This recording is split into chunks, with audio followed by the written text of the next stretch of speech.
নমস্কার বন্ধুরা, আমি মনি রান্নাবাটিতে আবারও আপনাদের সবাইকে স্বাগত জানাই। আজকের রেসিপি চিকেন ভর্তা। একদম অসাধারণ স্বাদের তৈরি এই চিকেনের রেসিপি আপনারা বাড়িতে নান, রুটি, পরোটার সাথে অবশ্যই একবার ট্রাই করতে পারেন। চলুন তাহলে আর বেশি দেরি না করে ঝটপট রেসিপিটা শুরু করে নিই। এই রান্নায় সবার প্রথমে আমার লাগছে মোট 500 গ্রাম পরিমাণে চিকেন। আর এখানে আমি বলবো বেসিক্যালি আপনাদের কিন্তু বোনলেস চিকেন লাগবে, তবে অল্প স্বল্প কিন্তু হাড়ও লাগবে। এবার কড়াতে দিয়ে নিতে হবে প্রায় 1.5 কাপ পরিমাণে জল।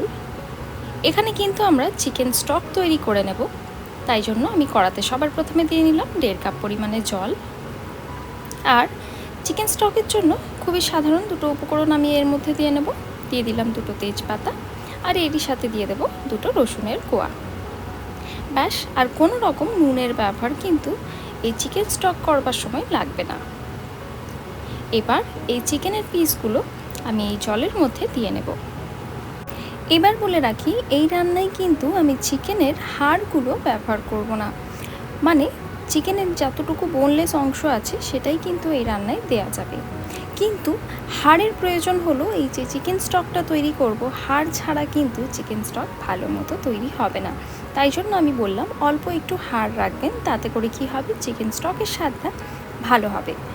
ভালো করে জলের সাথে এই চিকেনগুলো ভালো করে একবার মিশিয়ে নিচ্ছি। আর অবশ্যই খেয়াল রাখবেন জলের পরিমাণটা খুব বেশি কিন্তু দিয়ে ফেলবেন না, তাহলে কি হবে, চিকেন স্টকটা খুবই পাতলা তৈরি হবে আর স্বাদটাও ভালো হবে না। এবার কড়ার চাপা দিয়ে নিয়ে এটাকে রান্না হতে দেব 20 মিনিটের জন্য। ওভেনের হিটটা অতি অবশ্যই আপনাদের কিন্তু লো টু মিডিয়ামে করে দিতে হবে।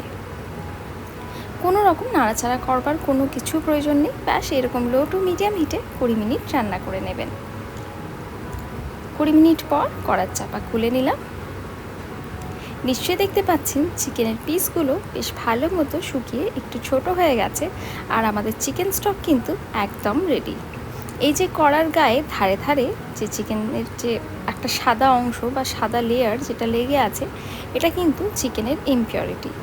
এটা রান্নায় ব্যবহার করা যাবে না, তবে এটা আপনারা কিভাবে ছেঁকে আলাদা করে নিতে পারেন সেটা আমি আপনাদের বলে দেব। এবার এক এক করে সবকটা চিকেনের পিসগুলো আমি তুলে নিচ্ছি। আর এই চিকেন স্টক কিন্তু ফেললে চলবে না, এই চিকেন স্টক আমাদের সাইডে রেখে নিতে হবে, পরবর্তী রান্নায় আমরা এটা ব্যবহার করব। কড়াতে দিয়ে নিলাম 1 টেবিল স্পুন পরিমাণে সর্ষের তেল। তবে আপনারা চাইলে রান্নাটা কিন্তু সাদা তেল বা অলিভ অয়েলও করে নিতে পারেন। এবার এর মধ্যে দিয়ে নিতে হবে কটা গোটা গরম মশলা। সবার প্রথমে দিয়ে নেব একটা দারচিনির টুকরো, এরই সাথে দিয়ে নেব 3 থেকে 4টে ছোটো এলাচ, 3 থেকে 4টে লবঙ্গ দিয়ে নিতে হবে। এর সাথে দিয়ে নিতে হবে মোট 7 থেকে 8টা গোলমরিচ। এবার এই সবকটা উপকরণকে ভালো করে একটু নাড়াচাড়া করে নেব। গরম মশলাগুলো আমি সাজেস্ট করব আপনারাও এইভাবে সিকোয়েন্সে অ্যাড করবেন।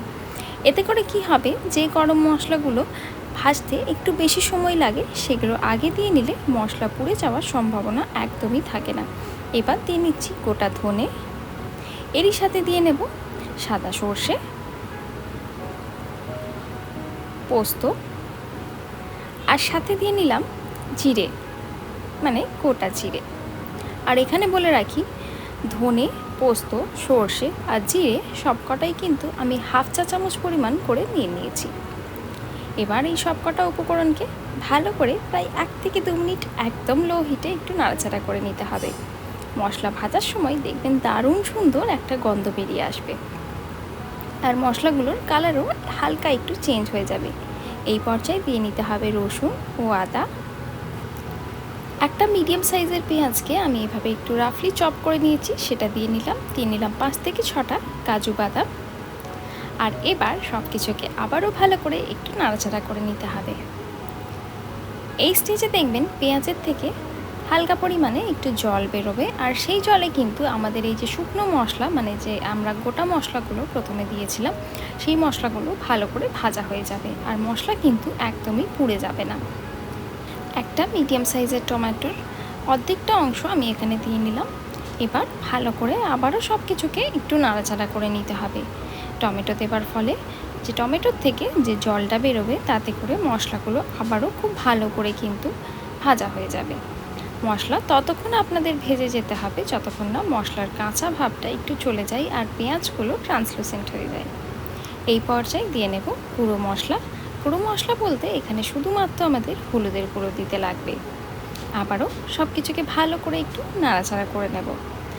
আপনারা চাইলে কিন্তু এই স্টেজে কাশ্মীরি লঙ্কার গুঁড়ো দিয়ে নিতে পারেন, তবে আমি এই রান্নায় কাঁচা লঙ্কা ব্যবহার করেছি। আর ঠিক এই স্টেজেই আমি দিয়ে নিচ্ছি একটা কাঁচা লঙ্কা।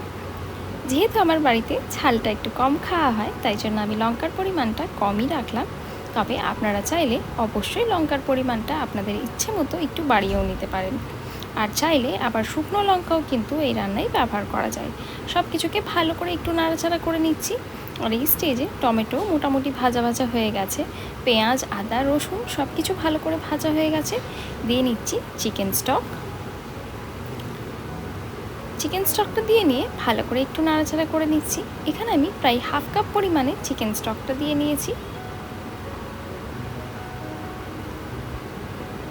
আবারও ভালো করে একটু সব কিছুকে নাড়াচাড়া করে নিচ্ছি। এই চিকেন স্টক দিয়ে যদি এই মশলাটা রান্না করা হয় তাহলে কিন্তু স্বাদটা দারুণ সুন্দর হয়।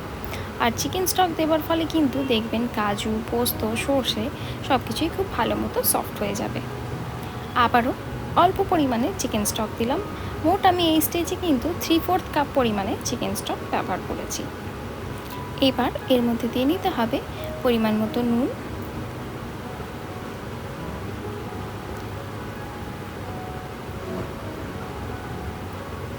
আর নুনটা দিয়ে নিয়ে আবারও সব কিছুকে খুব ভালো করে একবার মিক্স করে নিতে হবে।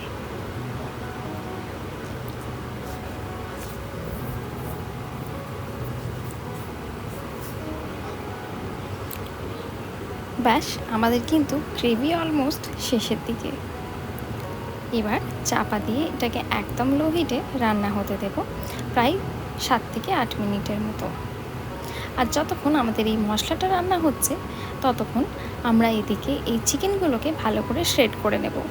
মানে এই চিকেন থেকে হাড়গুলো আলাদা করে চিকেনগুলো এভাবে আমাদের কিন্তু একটু ছিঁড়ে ছিঁড়ে নিতে হবে। নিশ্চয়ই দেখতে পাচ্ছেন চিকেনটা আমি ঠিক কীভাবে লম্বা লম্বা করে ছিঁড়ে নিচ্ছি। এভাবে চিকেনটা যদি ছিঁড়ে নেওয়া হয় চিকেনের কিন্তু শ্রেডটা দারুণ সুন্দর হয়। তবে আমি এখানে এই স্টেপটা হাত দিয়ে করছি, আপনারা চাইলে কাঁটা চামচের সাহায্যেও এই স্টেপটা করে নিতে পারেন। এক এক করে সবকটা চিকেনের পিসই আমি এইভাবে শ্রেড করে নিলাম। আর এই স্টেজে কিন্তু আমাদের এই গ্রেভির মশলা একদম রেডি। নিশ্চয়ই দেখতে পাচ্ছেন কাজু খুব ভালো মতো সফট হয়ে গেছে। এভাবে খুন্তি দিয়ে চেপে নিলে কিন্তু কাজু ভেঙে যাচ্ছে। এবার এই মশলাটাকে ঠান্ডা করে নিয়ে মিক্সার গ্রাইন্ডারে দিয়ে ভালো একটা পেস্ট করে আমাদের এই মশলাটাকে একটা ছাঁকনির সাহায্যে ছেঁকে নিতে হবে। এবার কড়াতে দিয়ে নিলাম 1 টেবিল স্পুন পরিমাণে সর্ষের তেল। তবে বলে রাখি এই স্টেজে আপনারা কিন্তু বাটারও ব্যবহার করতে পারেন। এবার এই তৈরি করে রাখা মশলার পেস্টটা এই তেলের মধ্যে দিয়ে নিতে হবে। বলে রাখি অতি অবশ্যই কিন্তু মশলার পেস্টটা আপনারা ছেঁকে নিয়ে ব্যবহার করবেন। মশলার পেস্ট যদি ছেঁকে নিয়ে রান্নায় ব্যবহার করা হয় তাহলে কিন্তু রান্নায় একটা দারুণ সুন্দর ক্রিমিনেস আসে আর একটা রান্নায় সিল্কি ভাব আসে। তা না হলে কিন্তু গোটা গরম মশলাগুলো মুখে পড়লে একদমই ভালো লাগবে না। এবার তৈরি করে রাখা চিকেন স্টকটা ভালো করে একটু গুলে নিয়ে সেই একই বাটিতে একটু বাটি ধোয়া জলটা এর মধ্যে দিয়ে নেব। বলে রাখি এই মশলার পেস্টটা তৈরি করার সময় আপনাদের যদি মনে হয় অল্প পরিমাণে জল ব্যবহার করার দরকার আছে তাহলে কিন্তু আপনারা সে জায়গায় দুধ ব্যবহার করতে পারেন। এই স্টেজে দিয়ে নিলাম 1/3 কাপ পরিমাণে দুধ। আর এখানে আমি ফুল ক্রিম দুধের ব্যবহার করেছি। এইভাবেই দুধ দিলে কিন্তু দারুণ সুন্দর একটা রিচনেস আসে এই রান্নায়। সব কিছুকে আবারও খুব ভালো করে মিশিয়ে নিচ্ছি। আর মশলাটাকে এই স্টেজে হালকা একটু কষিয়ে নিতে হবে। নিশ্চয়ই দেখতে পাচ্ছেন গ্রেভি অলমোস্ট ফুটে এসছে। এই স্টেজে দিয়ে নেব শ্রেড করে রাখা মাংসগুলো। নিশ্চয়ই দেখতে পাচ্ছেন আমি এখানে হাত দিয়ে শ্রেড করেছি, কিন্তু দারুণ সুন্দর এই চিকেনগুলো শ্রেড হয়ে গেছে। এবার সব কিছুকে একবার ভালো করে আমাদের কিন্তু মিশিয়ে নিতে হবে। মানে এই গ্রেভিটা এই মাংসের গায়ে বেশ ভালো মতো আমাদের কিন্তু কোট করে নিতে হবে। সময় নিয়ে লো টু মিডিয়াম হিটে আমাদের এটাকে ভালো করে একবার মিক্স করে নিতে হবে।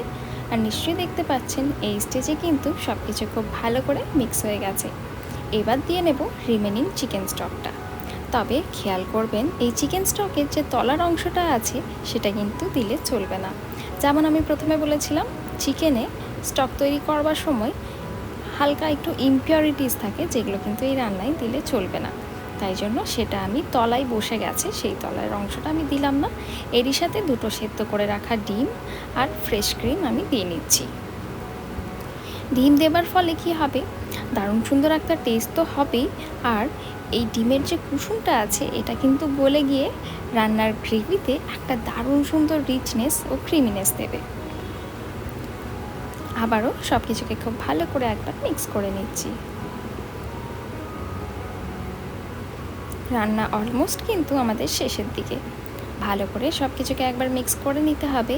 আর চাপা দিয়ে গ্রেভির সাথে আমরা এটাকে কুক করব প্রায় 7 থেকে 8 মিনিটের জন্য, বা যতক্ষণ না আপনাদের মনে হয় গ্রেভি আপনাদের ইচ্ছে মতো কনসিস্টেন্সির হয়ে গেছে ততক্ষণ এটাকে রান্না করতে হবে। তবে খেয়াল করবেন ওভেনের হিটটা এই স্টেজে লোতে রাখবেন, তাতে করে কি হবে, চিকেনের ভেতরে সবকটা ফ্লেভার দারুণ সুন্দর অ্যাবজর্ব হয়ে যাবে। আবারও সব কিছুকে একবার খুব ভালো করে মিক্স করে নিচ্ছি।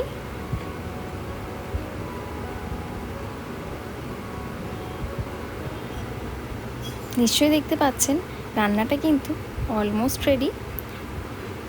শেষমেশ ওপর থেকে ছড়িয়ে দিলাম অল্প পরিমাণে কাসুরি মেথি, তবে আপনারা চাইলে কিন্তু ধনেপাতাও দিয়ে নিতে পারেন। আর ইচ্ছে হলে লাস্টে আপনারাও ওপর থেকে একটু মাখনও ব্যবহার করতে পারেন। আমি এখানে মাখন আর ধনেপাতা দুটো স্কিপ করলাম, শুধুমাত্র কাসুরি মেথি দিলাম। ওভেনের হিটটা অফ করে দিয়ে এটাকে রেখে দেবো 5 মিনিটের রেস্টিং টাইমে, যাতে এই কাসুরি মেথির দারুণ সুন্দর ফ্লেভারটা রান্নার মধ্যে চলে আসে। এবার গরম গরম নান, রুটি বা পরোটার সাথে এই অসাধারণ স্বাদের চিকেন ভর্তা সার্ভ করবার জন্য একদম রেডি। আশা করছি আমার আজকের এই রেসিপি আপনাদের সকলের ভালো লেগে থাকবে। রান্নাটা ভালো লেগে থাকলে লাইক, শেয়ার, সাবস্ক্রাইব করবেন, আর পাশে থাকা বেল আইকনটা প্রেস করতে ভুলবেন না। দেখা হবে আবারও একটা নতুন রেসিপি নিয়ে। ততক্ষণের জন্য ধন্যবাদ। Happy cooking.